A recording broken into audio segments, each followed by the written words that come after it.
You know exactly what you need to get done. The laptop is open, the task is waiting, but your hand reaches right past the keyboard to grab your phone. A few minutes turns into an hour. The clock ticks forward, and that familiar inner monologue starts up. You know studying is important. You need to build that skill. You know you should exercise.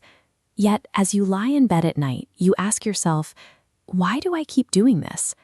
It is a strange paradox. If we are completely aware of our goals, and we genuinely want to achieve them, why do we repeatedly engage in behaviors that actively ruin our progress? We usually explain this through self-blame, labeling ourselves as lazy or undisciplined. But this paralysis often stems from a biological defense mechanism. Your brain is attempting to shield you from perceived discomfort. This survival protocol was built for a world where energy was scarce and physical threats were constant.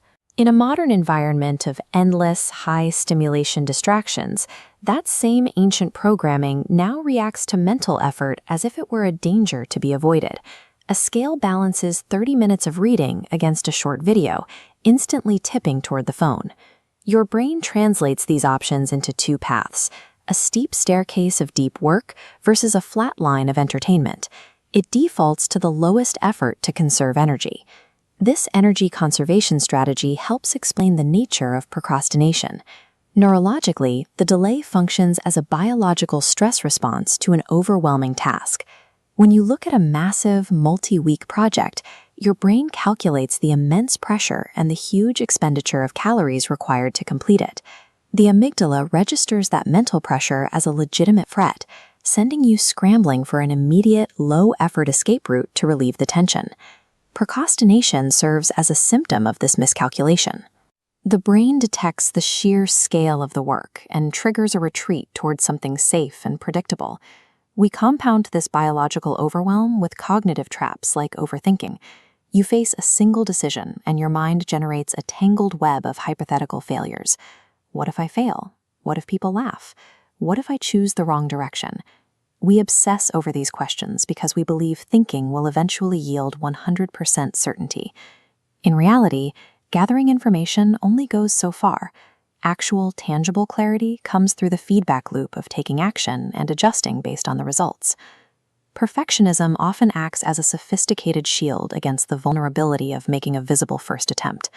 It allows us to feel as though we have high standards, while we effectively avoid the discomfort of being a beginner. Waiting for the perfect plan, the perfect equipment, or the perfect mood ensures you stay exactly where you are. The first version of any new skill is supposed to be mediocre. That is the essential starting point for improvement. Then there is the physical space around you. If you place a glowing screen buzzing with notifications right next to your textbook, you are relying on raw willpower to ignore a device engineered specifically to capture your attention. When your immediate environment is chaotic, with multiple things competing for your focus, the brain becomes exhausted trying to filter the noise. It eventually gives up and selects the easiest possible distraction. Friction dictates behavior far more effectively than motivation.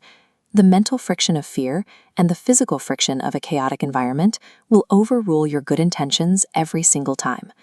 To lower your brain's alarm, shrink the task's scale. Look at this mountain of a project.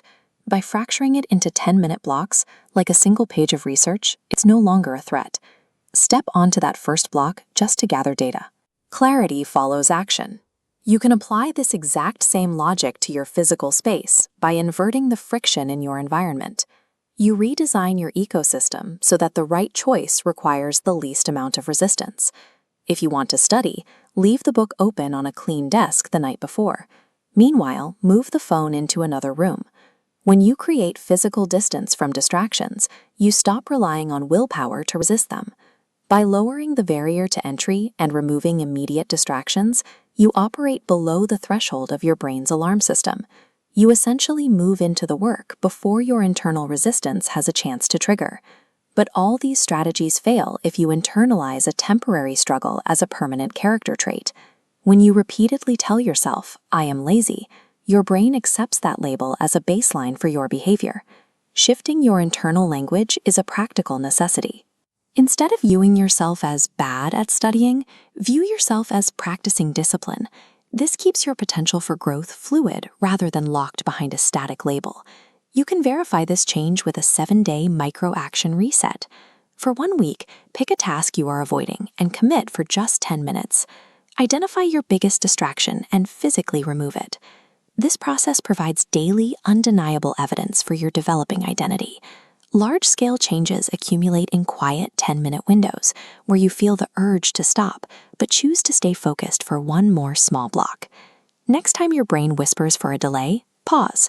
Stop waiting for a surge of motivation. Slide the distraction away, pull the actual work to the center of the desk, and choose to sit with the discomfort of starting. What's one small thing you can begin right now? Don't overthink it. Just take 10 minutes. Lasting change grows from the accumulation of disciplined habits that eventually reshape your daily reality.